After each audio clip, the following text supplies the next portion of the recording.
Karl augmente son investissement sur le Bitcoin à chaque fois qu'il place en dessous des 40 000 dollars. Karl nous a dit et nous a averti qu'un Bitcoin à 100 000 dollars était possible avant la fin de l'année. Maintenant, tu as fait un énorme pari sur ceci. Ma question pour toi, Karl, est pourquoi est-ce que le Bitcoin n'a pas décollé, n'a pas explosé pendant cette guerre?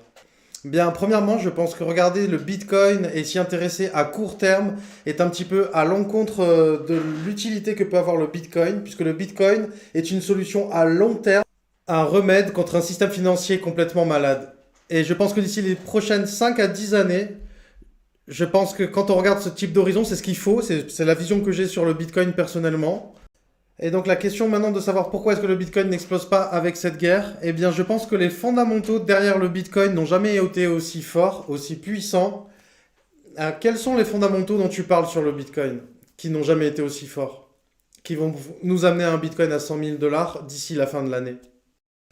Premièrement, le hash rate, la puissance de minage qui est à l'heure actuelle à l'œuvre sur le Bitcoin est en train de continuer à augmenter et le nombre de personnes qui utilisent le Bitcoin ou qui hold du Bitcoin augmente aussi. Et dans des temps d'incertitude comme nous avons en ce moment, les gens se tournent de plus en plus vers le Bitcoin comme une nouvelle forme de réserve de valeur, puisque le Bitcoin n'a pas d'attachement politique, n'a pas d'orientation politique.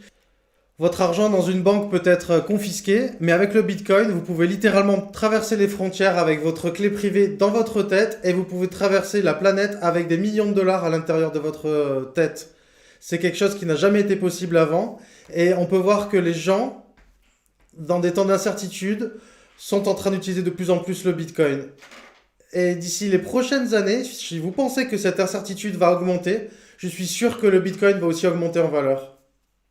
Je ne comprends juste pas pourquoi maintenant, en des temps d'incertitude vraiment extraordinaires, la guerre en Europe et le chaos dans plusieurs économies, je me demande vraiment pourquoi le Bitcoin n'a pas encore explosé, ou le reste des cryptos, puisque ça n'a pas encore bougé pour le moment. Eh bien, premièrement, je pense que c'est pas intéressant de s'intéresser au Bitcoin sur une échelle de temps de une semaine. Il faut avoir des horizons plus larges sur la crypto d'ici au moins 2 à 3 années. Et je veux aussi dire aux gens qui croient que l'or est une réserve de valeur. On a un historique de prix de plusieurs milliers d'années sur l'or, par exemple. Et on peut aussi penser à la comparaison avec les chevaux. Les chevaux ont des milliers d'années également, par exemple, mais ils ne sont plus utilisés maintenant pour se déplacer. Maintenant, les gens utilisent des voitures. Et bien, la même chose avec le Bitcoin. Nous vivons dans un monde numérique et nous avons besoin d'une monnaie numérique digitale et le Bitcoin est cette solution. Et je pense que quand les gens vont réaliser ceci, ça va prendre quelques temps avant que nous voyons la transformation totale du marché. Merci beaucoup de nous avoir rejoints à l'antenne et bien entendu nous allons continuer à vérifier et à contrôler le prix du Bitcoin sur les 10 prochaines années. Et merci beaucoup pour votre attention d'avoir regardé ce petit extrait de Fox Business et où j'ai bien précisé que le Bitcoin était la seule monnaie qui était apolitique, qui n'avait pas de limite politique justement. Et le Bitcoin peut rester le Bitcoin, rester de l'argent, peu importe que vous soyez en Ukraine, en Russie, à Dubaï. Peu importe où est-ce que vous êtes, le Bitcoin sera toujours en ligne, sera toujours en train de fonctionner pour vous et pour tout le monde.